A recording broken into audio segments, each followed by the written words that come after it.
भक्तिमय भजन सुनने के लिए सब्सक्राइब करें हमारा YouTube चैनल भक्ति गंगा। नई वीडियोस देखने के लिए बेल आइकन पर क्लिक करें। श्री स्कंद माता। आइए सज्जनों, श्री स्कंद माता की कथा शुरू करें। पांचवें स्वरूप को स्कंद माता के नाम से जाना जाता है। ये भगवान स्कंद कुमार कार्त के नाम से भी जाने जाते हैं। ये प्रसिद्ध देवासुर संग्राम में देवताओं के सेनापति बने थे।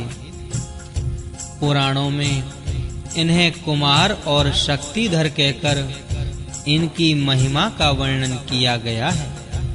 इनका वाहन मयूर है, अतः इन्हें मयूर वाहन के नाम से भी अवहित किया गया है।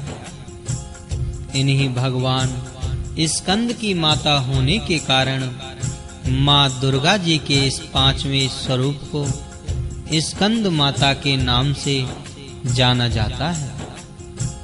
इनकी उपासना नवरात्रि पूजा के 5वें दिन की जाती है। इस दिन साधक का मन विशुद्ध चक्र में अवस्थित होता है। इनके विग्रह में भगवान स्कंद जी बाल रूप में इनकी गोद में बैठे होते हैं।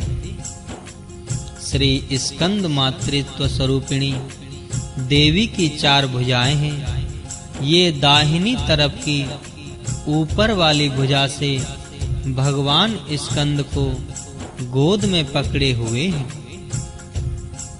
और दाहिनी तरफ की नीचे वाली भुजा जो ऊपर की ओर उठी हुई है उसमें कमल पुष्प हैं। बाईं तरफ की ऊपर वाली भुजा वर मुद्रा में तथा नीचे वाली भुजा जो ऊपर की ओर उठी है उसमें भी कमल पुष्प ली हुई है। इनका वर्ण पूर्णतः शुभ्र है। ये कमल के आसन पर विराजमान रहती हैं। इसी कारण से इन्हें पद्मासना देवी भी कहा जाता है। सिंह भी इनका वाहन है। नवरात्र पूजन के 5वें दिन का शास्त्रों में पुष्कल महत्व बताया गया है। इस चक्र में अवस्थित मन वाले साधक की समस्त बाह्य क्रियाओं एवं चित्त वृत्तियों का लोप हो जाता है। वह विशुद्ध चैतन्य स्वरूप की ओर अग्रसर होता रहता है। उसका मन समस्त लौकिक, सांसारिक, मायिक बंधनों से विमुक्त होकर पद्मासना मां स्कंद माता के स्वरूप में पूर्णतः तल्लीन होता है। इस समय साधक को पूर्ण सावधानी के साथ उपासना की ओर अग्रसर होना चाहिए।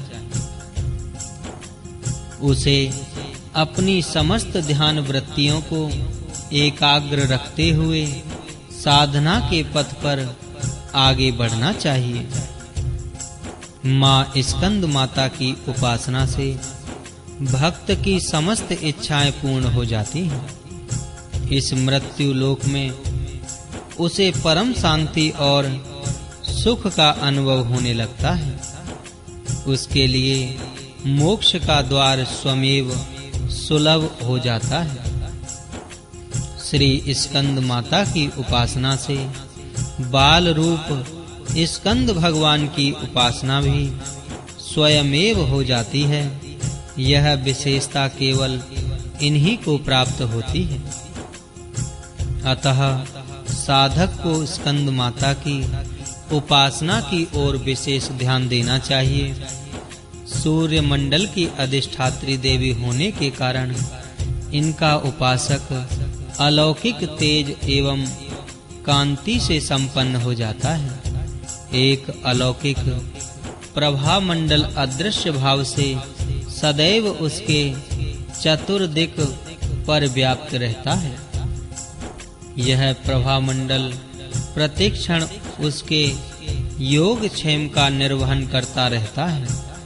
अतः हमें एकाग्र भाव से मन को पवित्र रखकर मां की शरण में आने का प्रयत्न करना चाहिए।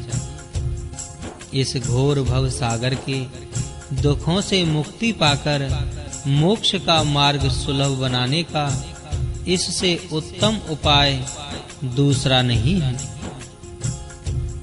जय मां स्कंद माता की जय।